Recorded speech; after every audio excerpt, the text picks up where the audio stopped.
출애굽기 24장 1절로 봉독하겠습니다.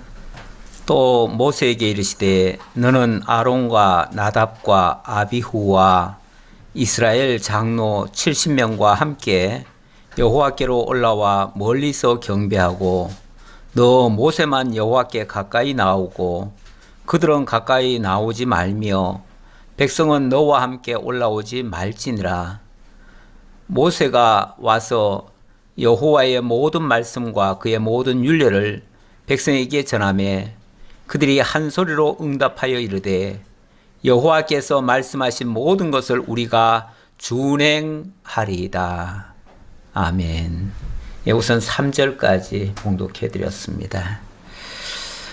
또 모세에게 이르시되, 하나님께서 모세를 또 부르셨다는 얘기겠죠. 이미 앞에서 하나님께서 계명과 율례를 주셨습니다. 20장부터 주셨죠. 20장부터 계명과 율례를 주셨는데 이 상황이 정확히는 어떻게 되는지를 사실은 파악하기가 조금 어렵습니다. 무슨 얘기냐면 하나님께서 1차로 불러서 시내산에 올라가서 십계명을 주시고 그걸 가지고 내려와서 증거를 했는데 또 불렀다는 얘기인지, 아니면은 처음에는 그냥 말씀으로만 하시고 계명을 주시지 않고 말씀으로만 주시고 그거를 반포한 후에 또 불러가지고 다시 계명을 주신 것인지, 그거는 정확지는 않습니다. 그 상황은 정확지 않은데 저는 이 후자 같기는 해요. 다시 말하면 처음에는 말씀으로만 주시고 계명을 십계명을 딱 받아 내려온 건 아니고요. 말씀으로만 주셔서, 왜냐하면 그 말씀은 어찌 보면 간단하잖아요. 10가지 계명이니까 10가지 계명이고 거기에 따르는 율례만 조금 더 세부적으로 증거를 했는데 그 내용을 하나님이 말씀으로 주시고 그 다음에 다시 산으로 끌어올려서 거기서 다시 계명을 두 돌판에다가 담아주신 것이 아닌가, 저는 그렇게 보여집니다. 그런데 그 정황은 어떨지라도 상관없습니다. 어떨지라도 상관없는데 어쨌든 또 부르셨다는 말씀이 저는 그런 예다라고 생각이 듭니다. 자, 어쨌든 20장부터 21장, 22장, 23장까지, 그러니까 20장은 계명이고요. 21, 22, 23장은 율례예요. 그러니까 계명 5계명부터 10계명까지의 세칙법이라 할 수 있는 율례를 주신 거예요. 그래 놓고 오늘은 규례를 주시는 장면입니다. 그러니까 약간 성격이 다르죠. 달라요. 그런데 사람들은 흔히 10계명, 율법 하면은 보통 10계명을 많이 생각합니다.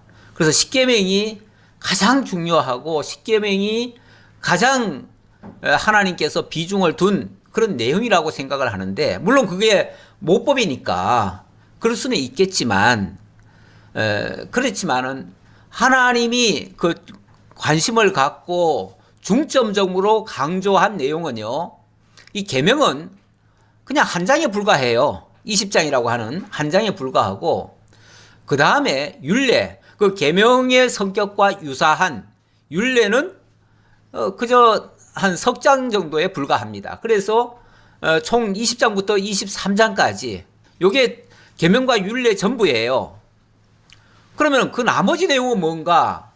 그 나머지 출애굽기 24장부터 짧게 말하면 레위기까지고요. 좀 길게 말하면 신명기까지가 거의 다 규례에 해당되는 내용이 될 수 있습니다. 특히 레위기까지는 완전히 규례에 대한 내용으로 완전히 정리가 되어 있습니다. 그렇다면 율례보다, 계명보다 더 많은 비중을 두고 더 중요시한 것은 사실은 규례라는 거죠. 그래서 저는 이 규례의 중요성, 그것에다가 초점을 맞춰서 말씀을 드리고 싶은 겁니다. 그렇지 않으면 율법 하면은 당장 이 10계명만 생각을 해요. 그리고 어떻게 하라 이런 어떤 이 율례만 가지고 자꾸 율법인 것처럼 생각을 해요. 그런데 분명히 율법 안에는 계명과 율례와 규례, 법도 이렇게 돼 있단 말이에요. 돼 있는데 그 계명과 율례보다 어떤 면에서 규례가 훨씬 더 많은 비중을 차지하고 있다. 그 얘기입니다. 예, 제가 지금 큰 틀에서 이렇게 보면은 20장과 21장에서 23장까지 계명과 율례고요. 규례는 출애굽기 24장부터 레위기까지 이어지고요. 그 다음에 법도는 민수기부터 신명기까지다. 제가 이렇게 크게 좀 나눠봤습니다. 나눠봤고, 예, 규례란 무엇인가 오늘 이제 살펴볼 내용입니다. 그리고 규례를 주시는 이유는 무엇인가, 그리고 규례 내용은 무엇인가, 이걸 이제 살펴보려고 합니다. 먼저 규례, 오늘은 24장의 내용은 규례가 본격적으로 선언되는 내용은 아니고 그 규례를 주시기 위한 준비 작업이다. 그렇게 말씀드릴 수 있겠습니다. 그래서 24장은 규례 수요 준비인데요. 1, 2절에서는 규례를 받을 때에 모세가 물론 받지요. 받는데 백성들은 그것을 구경을 합니다. 구경을 하는데 조금만 자칫 잘못하면은 가까이 올 수가 있어요. 가까이 오면 하나님께서 엄중하게 다스리기 때문에 그래서 가까이 오지 못하도록 하는 내용이고요. 그 다음에 모세만 특별히 산으로 올라가서 이제 하나님을 만나게 되고요. 하나님께서는 모세에게 당신의 위엄과 영광을 보여주는데 이 광경은 모든 백성들도 아래에서 보게 됩니다. 그렇게 하고 특별히 이 모세를 그 산에서 40일간 금식을 하면서 40주 40야라고 그러죠. 40주 40야를 산에서 하나님께서 특별히 말씀을 하십니다. 그런데 거기에 특별히 누가 동반이 되냐면 여호수아가 동반이 되어집니다. 그래서 모세만 이 장면을 받은 것처럼 생각을 하는데 사실은 여호수아도 같이 있었다 이렇게 볼 수 있고요. 그래서 모세가 받은 이 계명을 여호수아를 통해서 이루어가는 그런 내용이라고도 볼 수 있습니다. 그래서 어쨌든 이 율법은 결국 모세로 시작을 해서 여호수아로 이루어지는 그런 내용으로 볼 수가 있습니다. 여호수아를 데려갔다고 하는 것은요, 여호수아를 이 일에 참여시켰다는 것은 저는 또 굉장히 중요한 의미가 있다고 봅니다. 왜냐하면 이 모세가 준 그 율법이라고 하는 것은 어떻게 보면 크게 정죄법과 사죄법으로 나뉘는데, 정죄법은 계명과 율례를 통해서 주어지고 또 이 규례를 통해서는 또 사죄를 해주거든요. 근데 이 사죄를 해주는 내용은 이제 후반부로 넘어갑니다. 예, 그래서 상당히 중요한 내용이 있다 말씀드릴 수 있고요. 자, 이제 본문을 다시 보도록 하겠습니다. 또 모세에게 이르시되 너는 아론과 나답과 아비후와 이스라엘 장로 70명과 함께 여호와께로 올라와 멀리서 경배하고, 이제 일단은 장로와 그 제사장, 그러니까 이 아론 제사장과 그의 아들 나답과 아비후, 그리고 이스라엘 장로 70명 이들과 함께 올라오라 그랬습니다. 올라오되 그들은 하나님 앞에 바로 올 수는 없어요. 그래서 멀리서만 경배하고 너 모세만 여호와께 가까이 나오고 그들은 가까이 나오지 말며 백성은 너와 함께 올라오지 말지니라. 이건 굉장히 그만큼 엄미하다는 것을 보여주는 장면이에요. 자, 그래놓고 모세가 와서 여호와의 모든 말씀과 그의 모든 율례를 백성에게 전하매 그들이 한 소리로 응답하여 이르되 여호와께서 말씀하신 모든 것을 우리가 준행하리이다. 일단 모세가 중간에서 중간 역할을 하는 거죠. 하나님의 말씀을 듣고 그 말씀을 백성들에게 전하니까 그의 모든 율례를 백성에게 전하며 했는데, 그러니까 이게 처음부터 이런 일이 있었고 그 율례를 받아가지고 그것을 백성들에게 전하고 그리고 나서 다시 올라갔다, 이렇게 보는 것이 맞을 것 같아요. 그래서 제가 서두에 그 얘기를 한 거예요. 이게 처음에 주시고 끝나고 다시 또 주셨는가? 그게 아니고 예, 올라가는 과정에서 그의 모든 말씀과 그의 모든 윤례를 백성에게 전하고 거기서 한번 백성들로부터 준행하겠다고 하는 서약을 받고 그 다음에 모세가 여호와의 모든 말씀을 기록하고 이른 아침에 일어나 산 아래에 제단을 쌓고 이스라엘 12지파대로 12기둥을 세우고 자 이런 이제 절차를 이제 밟았다 그 얘기죠. 그래서 이제 일단은 백성에게 전해준 그 계명과 율례를 다 기록을 하고 일단은 기록하고 그 다음에 산 아래에서 제단을 쌓고 12지파대로 12기둥을 세웠다. 12지파는 당연히 이 말씀이 이스라엘 12지파에게 해당되는 말씀이다. 그 뜻이겠죠. 그래서 이스라엘 12지파 바로 언약 자손에게 모두 연결될 것을 말씀 주시면서 이스라엘 자손의 청년들을 보내어 여호와께 서로 번제와 화목제를 드리게 하고 모세가 피를 가지고 반은 여러 양푼에 담고 반은 제단에 뿌리고 언약서를 가져다가 백성에게 낭독하여 듣게 하니 일종의 언약식을 체결하는 거예요. 백성들과 하나님 사이에 언약식을 치르는데 그 언약식은 소를 잡게 했죠. 조금 전에 청년들로부터 소를 잡게 한 다음에 거기서 피를 받아가지고 그 피의 절반은 제단에 뿌리고 그리고 절반은 백성에게 뿌리고 이렇게 얘기하는 거죠. 절반은 제단에 뿌리고 절반은 백성에게 뿌리고 이렇게 하는 겁니다. 그러니까 피를 나누는 거예요. 하나님과 백성 사이에 모든 관계는 피로 연결되는 겁니다. 피로 연결되는데 이게 이제 언약의 그 중요성을 강조하기 위해서 피를 가지고 합니다. 그래서 하나님과의 모든 관계는 피로서 언약이 맺어진 겁니다. 그래서 하나님 앞에 제사 드릴 때도 피가 꼭 들어가야 되는 거죠. 근데 그 피가 이제 결국은 그리스도의 희생을 나중에 가리키는 그런 의미가 되겠습니다. 자, 그런데 이렇게 뿌리면서 그 과정에는 언약서를 가져다가 백성에게 낭독하여 듣게 하니 그들이 이르되 여호와의 말씀을 우리가 다 준행하리이다. 또 이렇게 언약식 체결하면서 처음에 이제 언약의 말씀 주시면서도 서약을 맺고 그 다음에 또 피를 뿌리면서도 서약을 하고 그렇게 했습니다. 모세가 그 피를 가지고 백성에게 뿌리며 이르되 이는 여호와께서 이 모든 말씀에 대하여 너희와 세우신 언약의 피니라. 언약의 피.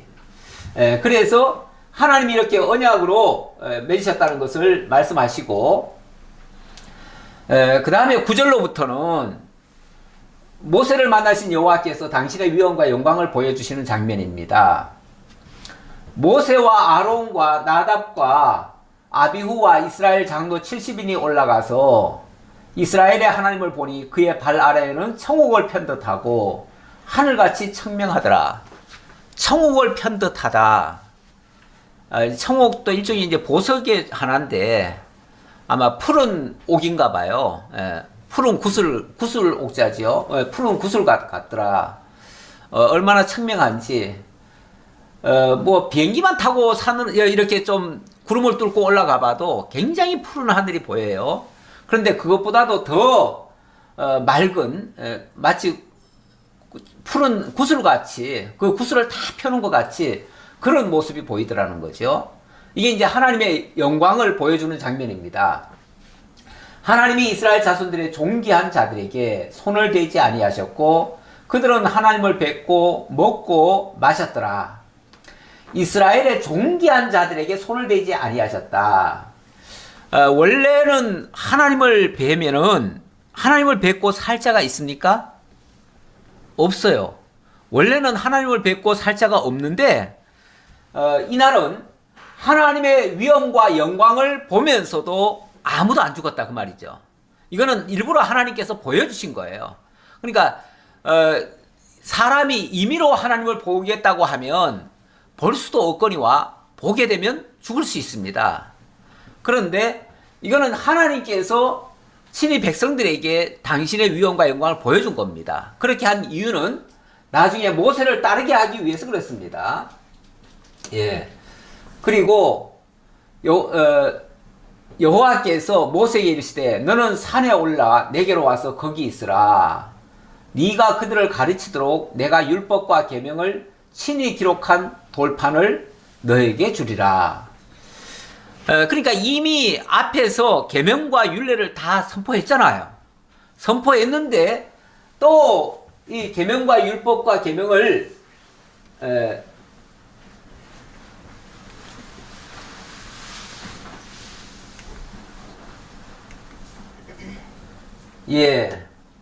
이미 다 주셨는데 다시 내가 율법과 계명을 친히 기록한 돌판을 내게 주리라 하니까 이 돌판을, 그러니까 돌판을 주기 전에 먼저 말씀을 주신 것 같아요.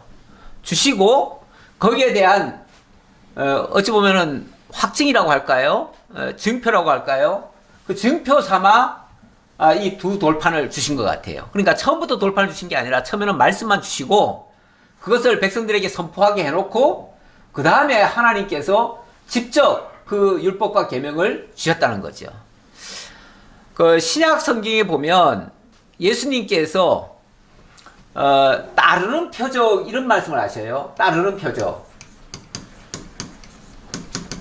그러니까 하나님의 역사를 보여주시는데 표적이 뒤따라가는 거죠. 뒤따르면서 이 표적이 하나님으로 말미암아 되어졌다. 예수님으로 말미암아 되어졌다라는 것을 증명하는 거죠. 그러니까 여기 두 돌판을 나중에 준 것도 앞에서 이미 선포한 그 말씀이 하나님이 주신 것이다 라는 것을 표적으로서 보여준 것이 아닌가, 저는 그렇게 보는 거죠. 그렇게 봤을 때 이게 이제 전체가 연결이 되는 것 같아요.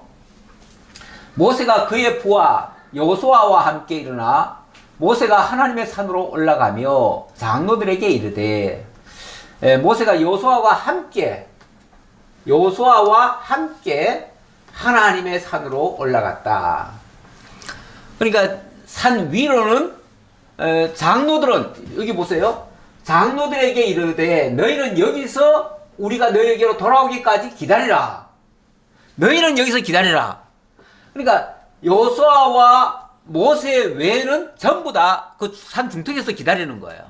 백성들은 아예 산 근처에도 오지 못하게 하고, 백성들은 저 쉽게 말하면 평야에 있게 하고, 이 아론과 훌 또는 이 장로들은 중간에 산 중턱에 있게 하고, 그리고 여호수아와만 하나님의 산으로 올라갔다. 이게 이제 저는 중요한 내용 같아요.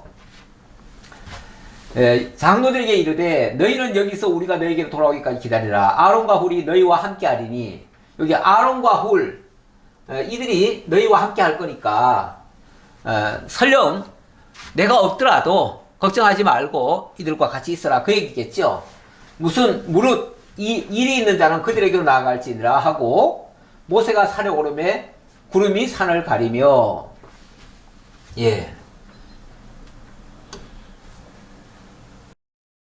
모세가 산에 오르매 구름이 산을 가리며 여호와의 영광이 시내산 위에 머무르고 구름이 엿새 동안 산을 가리더니 일곱째 날에 여호와께서 구름 가운데서 모세를 부르시니라. 구름 가운데서 모세를 부르셨다. 그러니까 백성들에게는 이 광경은 안 보이는 거죠. 안 보이면서 다만 그 하나님의 영광만 보인 거예요. 여호와의 영광은 시내산 위에 그대로 이르렀다고 그랬죠. 머물렀다고 그랬죠. 영광이 시내산 위에 머무르고, 구름은 엿새 동안 가려지니까 그동안은 이제 그 하나님의 영광이 어찌 보면 좀 가리면서 그 가리는 가운데서 일곱째 날에 구름 가운데서 모세를 부르셨다. 산 위에 여호와의 영광이 이스라엘 자손의 눈에 맹렬한 불같이 보였고, 그런데 밑에는 연기가 이렇게 피어오르듯이 오르는데 위에는 마치 불꽃 같은 게 또 올라오니까 그 광경은 정말 무서울 정도의 모습이죠. 가끔씩 보면은 산에서 이렇게 화산이 폭발해 가지고 연기가 피어오르면서 그 가운데로 막 불꽃이 올라가는 그런 장면들이 볼 때가 있지요. 그런 모습을 보고도 사람들이 놀라기도 하고 그런 모습이 보이면 사실은 그 근처 가지도 못하지요. 다 도망쳐야지요. 도망쳐야 되는데 그런 장면을 하나님께서 보여주신 거예요. 근데 그 장면이 너무 강렬해가지고 이스라엘 자손의 눈에는 맹렬한 불같이 보였다. 하나님의 그 불같은 그런 모습이 보여졌고 모세는 구름 속으로 들어가서 산 위에 올랐으며 모세가 40일 40야를 산에 있으니라. 그렇게 해가지고 모세는 산 위로 올라갔는데 거기서부터 40주야를 내려올 생각을 안 씁니다. 나중에 보면 거기서는 아무것도 먹지 못했잖아요. 거기서는 완전히 금식하면서 하나님께서 40일간 엄청난 걸 많이 보여주셨습니다. 그러니까 이미 보여준 거, 뭐 계명과 율례라고 하는 거는 이미 앞에서 다 선포를 했기 때문에 그걸 가지고 다시 이렇게 오랫동안 주셨다라고 볼 수는 없죠. 그러면 그 많은 시간 40주 40야를 정말 밥도 먹지 아니하고 그 많은 일들을 주셨는데 그 내용이 뭘까? 그게 궁금하지요, 사실은. 그게 궁금한데 그 내용이 제가 아까 말씀드렸던 규례란 무엇인가, 규례를 주시는 이유는 무엇인가, 규례의 내용은 무엇인가, 제가 오늘 이 얘기를 사실은 하고 싶었는데 사실 율례를 지난번에 주시면서 하나님께서 그 마지막에 그런 약속을 하셨어요. 내가 그 약속의 땅 가나안을 이렇게 주겠다. 그러면서 애굽 하수에서부터 유브라데 강까지 주겠다. 그러면서 그동안에 내가 왕보를 보내가지고 너희 앞에 있는 모든 대적들을 내가 다 물리쳐 주겠다. 그러니까 너희들은 그 안에 들어가서 그들을 조금씩 내쫓아라. 한꺼번에 내쫓지는 않는다고 그랬어요. 왕보를 보내시되 한꺼번에 내쫓지는 않고 조금씩 쫓아낼 것이다. 왜냐하면 한꺼번에 내쫓아버리면은 사람이 없이, 그러니까 다 비워놓고 가게 되면 그러면 거기에 동물천지가 돼버려요. 동물천지가 되니까 너희가 들어가면서 들어가는 만큼 조금씩 차지해라. 이렇게 했죠. 사실 우리가 세상에서도요, 뭘 이렇게 받는데 한꺼번에 몽땅 다 받으면은 되게 감사할 것 같죠. 근데 그렇게 받으면요, 그 받는 순간에는 감사할지 모르지만 그 감사는 오래 가지 않습니다. 그리고 그 받은 은혜는 금방 다 잊혀집니다. 그런데 가면서 내가 한 발짝 내디딜 적마다 차지하게 되어지면 그때마다 새록새록 감사가 다가옵니다. 그래서 하나님께서도 이스라엘 백성들을 약속의 땅에 들여보낼 때에 한 발짝 들여놓게 만들어요. 그래서 믿음으로 디딜 때마다 그 땅이 정복되도록, 그 대신 밟기만 하면 무조건 차지할 수 있도록 이렇게 만드십니다. 그러니까 무조건 너희들 보고 무조건 가서 싸워서 이겨서 빼앗아서 쟁취해라, 이게 아니고 내가 왕보를 보내가지고 그들의 간담을 다 녹여놓고 그들의 이 길을 이미 다 꺾어놨으니까, 예봉을 다 꺾어놨으니 너희들은 발로 밟기만 하면 너희 땅이 될 것이다. 그리고 이미 그들의 것은 다 너희 것으로 다 하나님께서 약속을 해놨으니까 굳이 그들과 타협하지 말아라.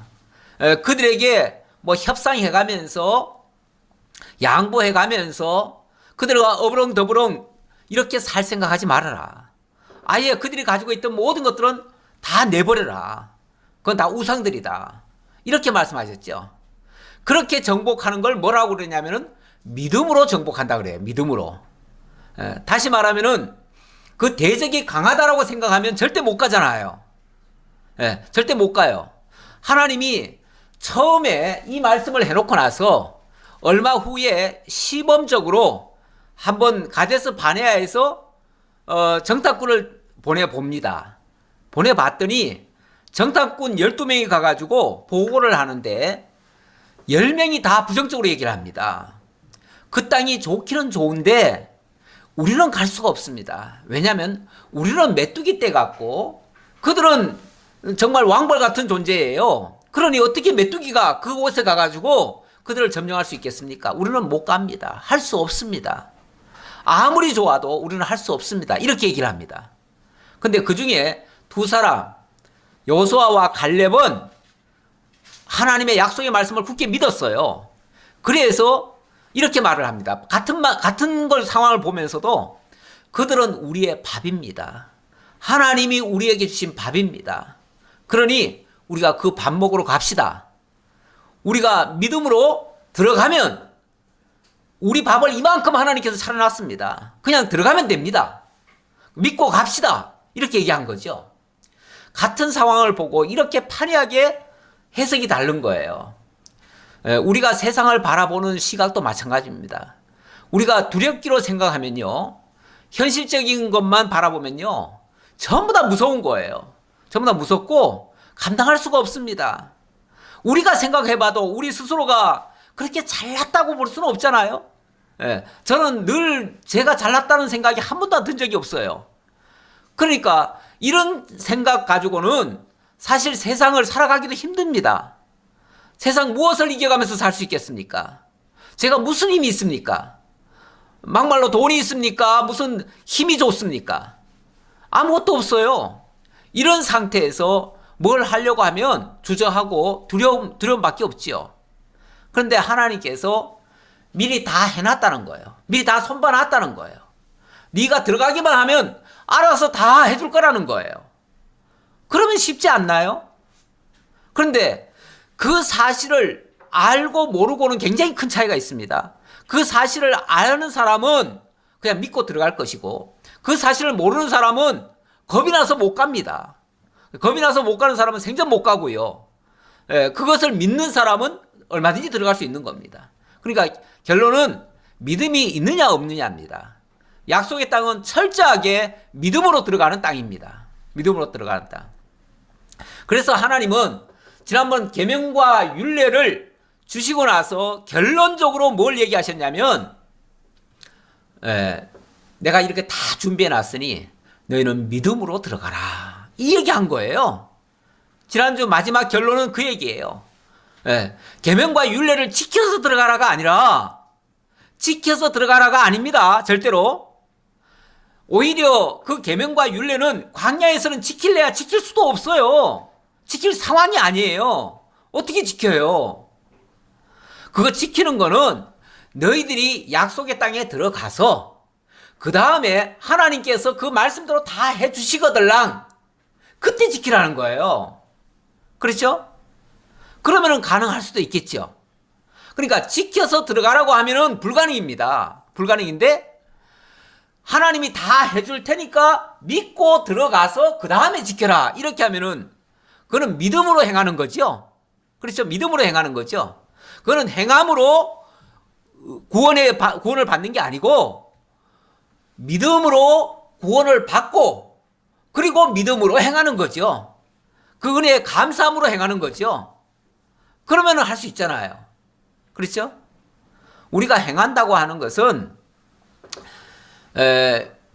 믿음의 결과로 나타나야지 그 구원의 조건으로 나타나서는 안 되는 겁니다. 어떤 경우에도. 그런데 이 계명과 율례를 강조하시는 분들은 자꾸 이것을 구원의 조건처럼 얘기를 해요. 조건처럼 얘기하기 때문에 거기에 굉장히 함정이 있고요. 그리고 이 계명과 율례라고 하는 거는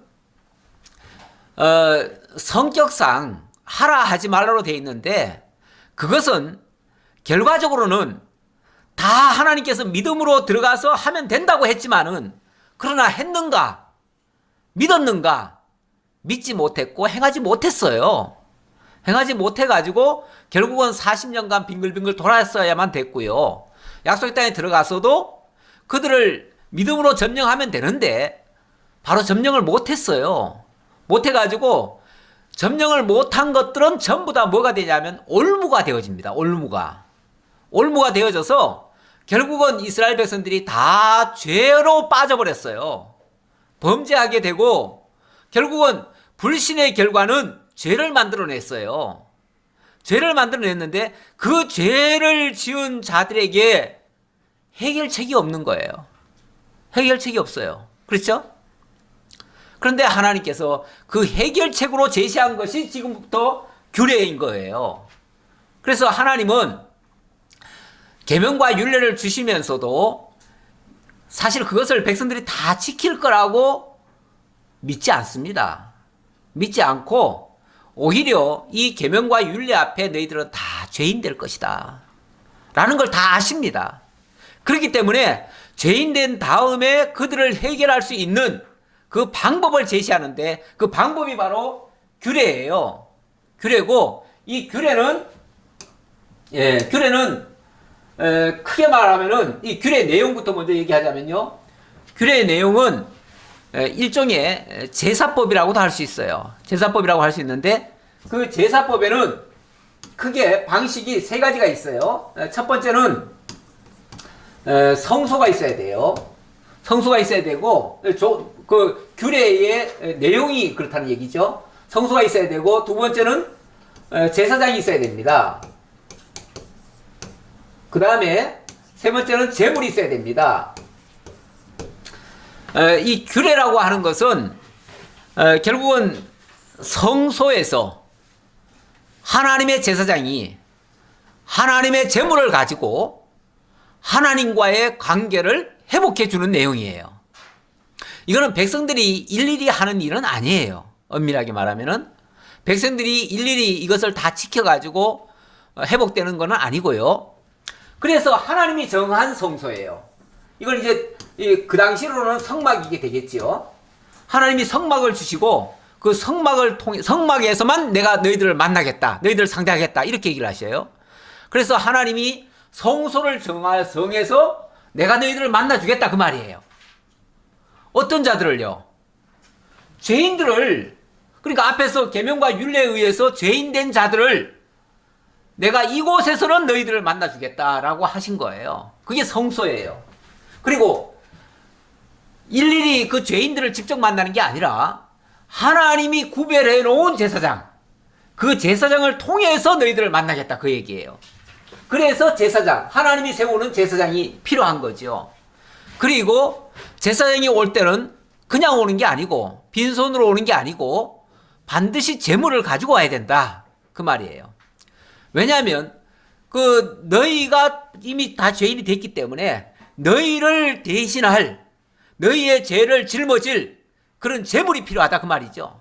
그 제물을 가져와라. 그래서 제물을 소개하는 거예요. 결국 이 규례를 주시는 이유는 왜 이런 게 필요하냐면 모두가 다 죄 아래 빠질 것이기 때문에 그런 거예요. 죄 아래 빠질 것이니까 죄 아래 빠진 자들을 구원해낼 수 있는 유일한 방법은 이거밖에 없는 거예요. 그러니까 하나님이 당신이 직접 찾아오시고 당신이 직접 내세운 제사장을 통해서 당신이 원하시는 제물을 받으셔야 되는 거예요. 그래야 그걸 통해서 백성들에게 있는 죄를 없애주시는 거죠. 그리고 맑게 씻어주시는 거죠. 그래서 이 규례가 필요한데 이 규례가 생각 외로 굉장히 복잡합니다. 그거는 그 사례별로 다 달라요. 다 다르기 때문에 물론 원리는 다 같아요. 원리는 다 같은데 그 사례가 다 다르기 때문에 그래서 성소에 대한 규례, 제사장에 대한 규례, 제물에 대한 규례 이게 이제 각각 달리 나눠져요. 나눠져서 그래서 어떻게 나눠지냐면은 그 이제 24장에서는 이제 일단은 규례 수요에 대한 준비죠. 준비 작업을 하고 이제 25장부터 34장까지겠죠. 출애굽기 마지막까지 거기서는 성막에 대한 규례를 주십니다. 성막 규례. 그래서 성막을 어떻게 어느 장소에다가 어떤 식양으로 지을 것인지 거기에 대한 구체적인 내용을 소개합니다. 그러다 보니까 성막을 짓는데 굉장히 복잡해요. 복잡한데 복잡하다 생각하면 굉장히 한없이 복잡한데 하나님이 당신이 기름 부어서 세운 자들, 지혜자들을 세워가지고 그들에게 성령의 감동을 주어서 짓게 해요. 그렇게 되면 결국 백성들이 하는 게 아니잖아요. 그렇죠? 그런데 백성들은 그 일에 자원하는 예물로 참여를 합니다. 그래서 하나님이 지혜를 주시고 하나님이 사람을 성령 기름 부어서 세우시고 그리고 백성들은 그 일에 참여하게 만들어서 이 성소가 만들어집니다. 그렇게 만들어진 성소 출애굽기 34장까지 이어지고요. 그 다음에 레위기에 가서는 이제 제사장 이야기가 나옵니다. 여기에 대한 구체적인 내용이에요.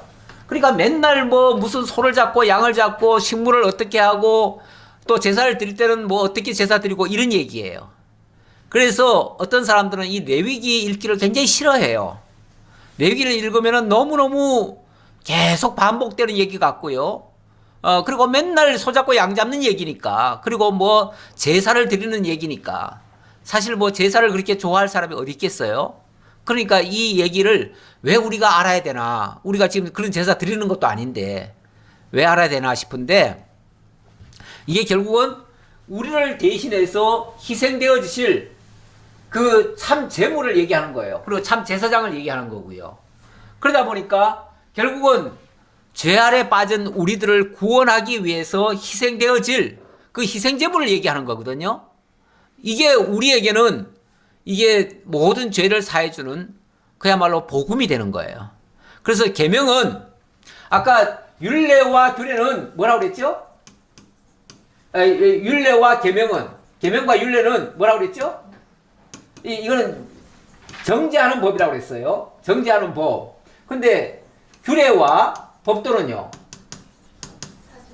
이거는 사죄하는 법이에요.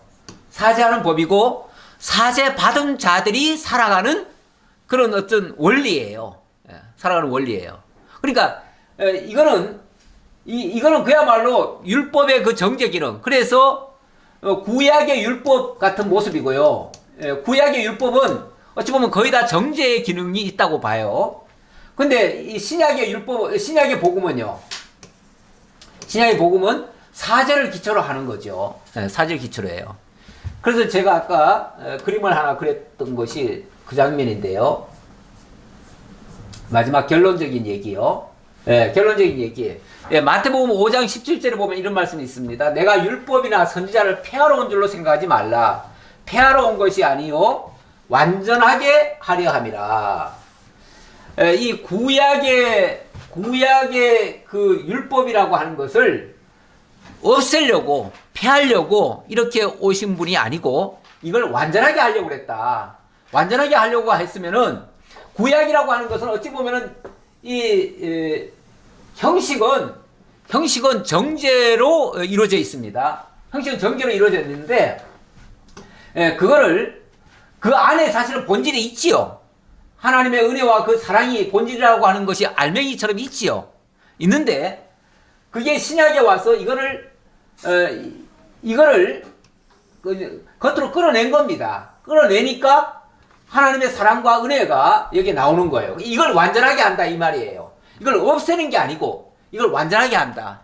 완전하게 하고 오히려 구약의 형식은 신약에 와서는 어찌 보면 안으로 들어가는 셈이에요. 들어가니까 겉에서 보기에는 그것을 마치 안 지키는 것 같은데 그건 사랑의 법에 의해서 지켜지는 거니까 그러니까 이 본질이 오히려 드러나고 형식은 사라지는 모습이죠. 근데 이걸 가지고 어떤 사람들은 율법은 이제 폐해졌다라고 하는데 폐해진 건 아니고요. 본질을 드러낸 거예요. 본질을 드러낸 거니까 오히려 그 율법의 진면목이 나타난 거죠. 진면목이 결국은 우리를 하나님이 사랑하시고 은혜를 베풀어서 하나님의 구원에 참여하게 하는 그런 것으로 말씀드릴 수 있겠습니다. 이것이 그리스도께서 이루시는 참 언약이고 그 언약의 실제적인 것이다. 이렇게 말씀드릴 수 있겠습니다. 오늘은 뭐 여기까지 말씀드리죠. 어쨌든 지난주 말씀에 그 말씀을 조금만 이제 마무리 삼아서 말씀드리자면은 우리는 이제 율법을 지켜서 의롭게 되는 것이 아니고 하나님께서 구원하신 다음에 하나님의 은혜와 사랑을 깨달아서 살아가도록 하시는 내용입니다.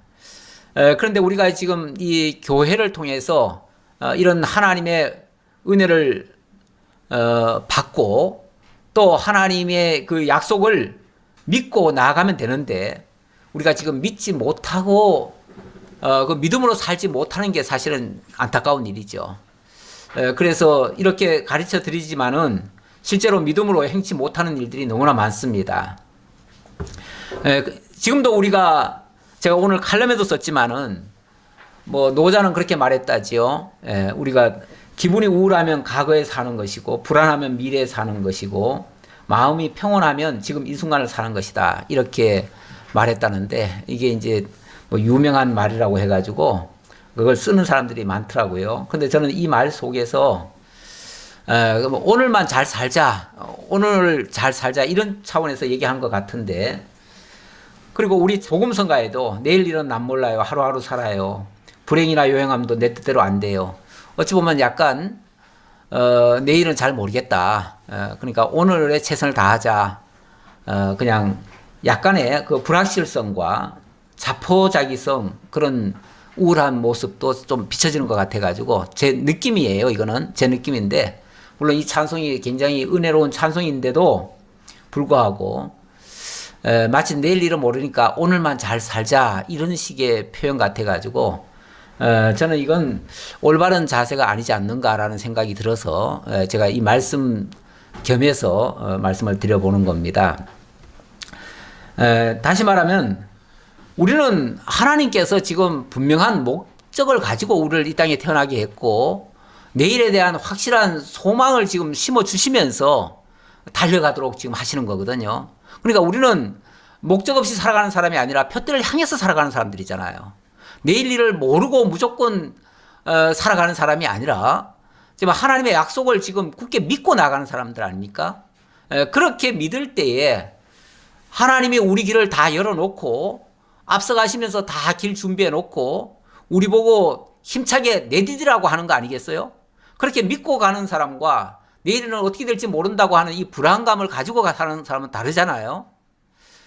우리 예수님께서 말씀하실 때 너희는 그의 나라와 그의 의를 구하라 하시면서 그 마지막 끝에 뭐라고 그러냐면은 내일 일은 내일이 염려할 것이요 한날의 괴로움은 그날로 족하니라 이런 표현을 하셨어요. 그 말씀을 전에는 제가 그 말씀의 그 진리를 좀 이해를 좀 잘 못해가지고 내일 일은 걱정하지 말고 그냥 오늘이나 최선을 다하자 이렇게 들었어요. 이렇게 이해를 했는데 그 말씀을 다시 보니까요. 내일 일은 내일이 염려할 것이요. 내일은 내일이라고 하는 것이 내일 문제를 해결한다 그 말이죠. 내일이라고 하는 것을 주관하시는 분은 하나님이셔요. 결국 내일 문제는 하나님이 하신다. 그러니까 나는 그 내일 하시는 그 하나님을 믿고 나아가면 된다. 이 뜻이라는 거죠. 그러니까 무조건 이것을 내일 건 생각하지 마. 이게 아니고 하나님이 다 해주실 거니까 우리는 믿고 나아간다. 그 뜻으로 이해를 할 수 있다는 거죠. 우리 지금 율례라 규례도 마찬가지입니다. 하나님께서 다 준비하시면서 앞장서 가시면서 길 열어줄 테니까 너희들은 믿고 나아가라. 한마디로 말하면 믿고 나아가라 그 얘기예요. 근데 믿지 못하면 아무리 밥상을 많이 차려놔도요. 그 불안하면 못 먹잖아요. 의심나면 못 먹잖아요. 믿음 없이는 아무것도 못합니다. 우리 기독교는 철저하게 믿음으로 하는 일들입니다. 모든 것이. 걱정 미리 앞당겨서 걱정하지 마시고 너무 안 될 거라고 생각도 하지 마시고 하나님이 하시면은 그러니까 우리가 중요한 거는요. 우리는 하나님과 동행하는 게 제일 중요해요. 나 혼자 가려고 하면 힘들어요. 당연히 안 되겠죠. 그런데 하나님이 세상 끝날까지 너와 함께 하겠다. 부활 승천하시면서 예수님 하신 말씀이 그거 아닙니까? 내가 가면 아주 가는 것이 아니고 성령을 너에게 보내실 것이고 그 성령이 오시면 너희와 세상 끝날까지 함께 할 것이다. 그러니까 성령과 함께하는 사람은 아무것도 겁날 게 없습니다. 하나님이 함께 하시면 모든 일을 할 수 있습니다. 믿음으로 힘차게 나아가시는 그래서 하나님의 영광을 맛보고 찬양하는 여러분들의 삶이 다 되시기를 진심으로 기원합니다. 아버지 하나님 감사합니다. 오늘도 계명을 통해서 또 율례를 통해서 우리가 어찌 저것을 다 감당할까 하는 염려도 있었지만 또 규례를 통해서 하나님이 이 모든 문제를 다 해결해 주신다고 하는 이 확실한 약속을 주셨습니다. 감사합니다. 이 약속을 믿은 저희들로서는 이제 믿음으로 발을 디딜 수 있도록 인도해 주옵소서. 하나님이 길 열어주는 대로 힘차게 달려나갈 수 있도록 인도해 주옵소서. 내 목표가 아니라 하나님이 정해놓은 그 푯대를 향해서 힘차게 달려가는 저희 모두가 되게 하옵소서. 모든 일 위에 하나님 함께 해주시기를 간절히 바라오며 감사드리옵고 예수님 이름으로 기도하옵나이다. 아멘.